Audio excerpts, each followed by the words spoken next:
দেওয়া হয়েছে। তো যেহেতু একটা ছেলেকে আবরার স্টাইলে পরপর তাকে খাবার খাওয়ায়, প্রথম মেরে খাবার, তারপর খাবার খাওয়ায় সুস্থ করে, আবার মেরে, আবার পানি খাওয়ায় সুস্থ করে, তাকে আবার মেরে, মানে তাকে যতক্ষণ পর্যন্ত তার মৃত্যু নিশ্চিত না হয়েছে ততক্ষণ তাকে মারা হয়েছে এবং মারা হয়েছে এবং হচ্ছে তার মৃত্যু নিশ্চিত করেই তাকে ছাড়া হয়েছে এবং পুরো আবরার স্টাইলে। আপনি যদি তার ছবিটা, ভিডিওটা দেখেন আর আবরারের সাথে যদি মিলান, দেখবেন যে শহীদ আবরারের গায়ে যেরকম ভাবে টর্চার করা হয়েছে এই ছেলেটার গায়ে সেরকমই টর্চার করা। আমরা একটি তথ্য পেয়েছি যে এরা ছাত্রলীগের কর্মী বা ছাত্রলীগের পদে আছে। এটা আসলে ছাত্রলীগের একজন সম্পাদক আছে জালাল ছেলেটা, আর আরো বাকিরা হচ্ছে ছাত্রলীগের কর্মী। তারা হচ্ছে একসময় অ্যাক্টিভলি ছাত্রলীগ করতো, এখন হচ্ছে তারা সাধারণ শিক্ষার্থী হিসেবে হলে আছে আর কি। সাধারণ শিক্ষার্থীর ভং ধরেছে মূলত, তারা হলে থেকে এই সন্ত্রাসী কার্যক্রম চালাচ্ছে। এই বিষয়ে আপনার ঢাকা বিশ্ববিদ্যালয়ে যারা শিক্ষার্থী আছেন তারা কোনো পদক্ষেপ নিচ্ছেন কিনা? এই যে অনাকাঙ্ক্ষিত ঘটনাগুলো একের পর এক ঘটে যাচ্ছে আন্দোলনের পরে, এই বিষয়ে আপনারা কিছু ভেবেছেন কিনা? জি, আমরা সর্বোচ্চ সতর্ক আছি এই ধরনের ঘটনা যেন না ঘটে। ঢাকা বিশ্ববিদ্যালয়ের শিক্ষার্থীরা বরাবরই এই দেশের প্রতিনিধিত্ব করে। দেশের সকল আন্দোলন, স্বাধীনতা সংগ্রাম সবকিছুতে ঢাকা বিশ্ববিদ্যালয়ের শিক্ষার্থীদের অবদান অনেক বেশি। তো ঢাকা বিশ্ববিদ্যালয়ের শিক্ষার্থীরা সবসময় সন্ত্রাস এবং অত্যাচারের বিরুদ্ধে, তারা ছাত্রলীগের সন্ত্রাসের বিরুদ্ধে দাঁড়িয়েছে, তারা এই স্বৈরাচারী হাসিনার সন্ত্রাসের বিরুদ্ধে দাঁড়িয়েছে। এখন ঢাকা বিশ্ববিদ্যালয়ের শিক্ষার্থীরা সবাই তাদের বিচার চায় এবং যে যেখানে যেভাবে পারতেছে খুনিদেরকে ধরে দেওয়ার চেষ্টা করতেছে। অভিযুক্তদেরকে ধরলেন কিভাবে? অভিযুক্ত হচ্ছে আমার ছোট ভাইয়ের কাছে হেল্প চাইছিল, সে আমাদেরকে এই সন্ধান দিয়েছে যে সে তার কাছে হেল্প চাইছে।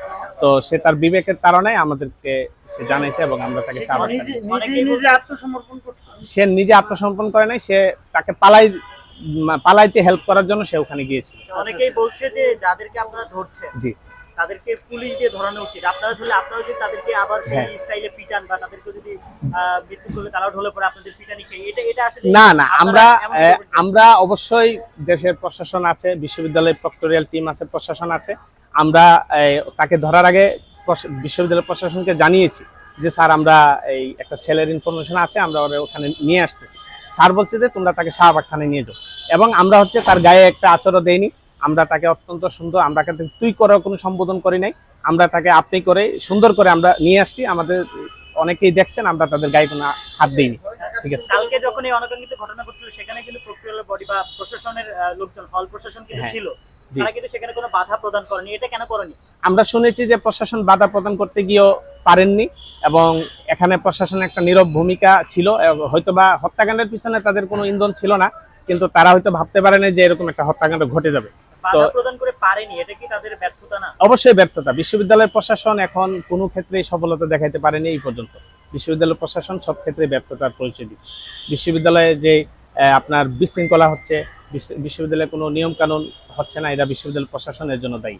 কতজন লোক এর সাথে অভিযুক্ত হয়েছে? আমরা ধারণা করি যে 15-20 জনের মতো থাকতে পারে। আর ওরা বলতে চাচ্ছে যে এটা একটা গণদোলাই সবাই মেরে ফেলছে। এখন ওরা ব্যাপারটাকে পুরা হলের শিক্ষার্থীদের কাছে দিয়ে দিতে চাচ্ছে যে হলের সবাই অপরাধী যদি আমরা অপরাধী। কিন্তু আমরা জানতে পেরেছি যে সবাই এখানে ছিল না, কয়েকটা ছেলে ছিল, 15-20 জন। এরা হচ্ছে মূল তাকে হত্যাকাণ্ডের সাথে জড়িত। জি জি, আমার নাম হচ্ছে শরীফউদ্দিন সরকার, আমি আরবি বিভাগের মাস্টার্সে আছি।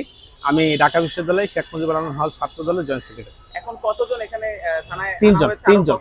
এখানে 3 জন আটক হয়েছে, মূল আসামি জালাল আটক হয়েছে। ঠিক আছে, আর বাকিদেরকে ধরার জন্য প্রক্টোরিয়াল টিম এবং প্রশাসন আপনার অভিযান চালাইছে। যাদেরকে আটক করা হয়েছে কি আপনারাই করেছেন নাকি? না, আমরা একজনকে করেছি আর বাকি 2 জনকে বিশ্ববিদ্যালয় প্রশাসন করেছে। চিহ্নিত করছেন কিভাবে? চিহ্নিত হচ্ছে ভিডিও দেখে, ছবি ভিডিও দেখে আমরা চিহ্নিত করেছি।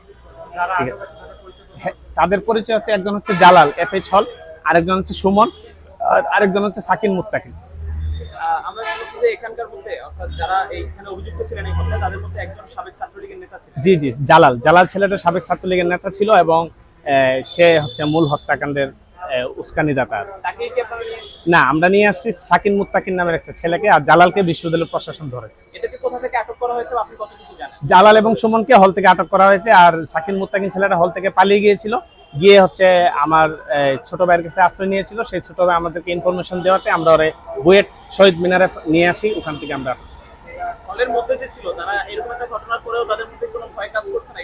এটা তারা বুঝতে পারবে।